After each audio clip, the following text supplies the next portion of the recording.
Balaji recording studio music by Mohan Yadav presented by Videshi Lal entertainment.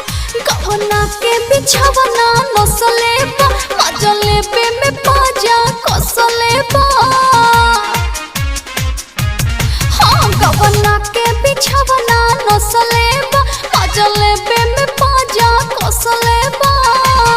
बैठे ठहरा के दहिया कमजोर भाई सोया के रोज रोज कोयला से बीपी लो हो गइल। हर सोया के रोज रोज कोयला से बीपी लो हो गइल।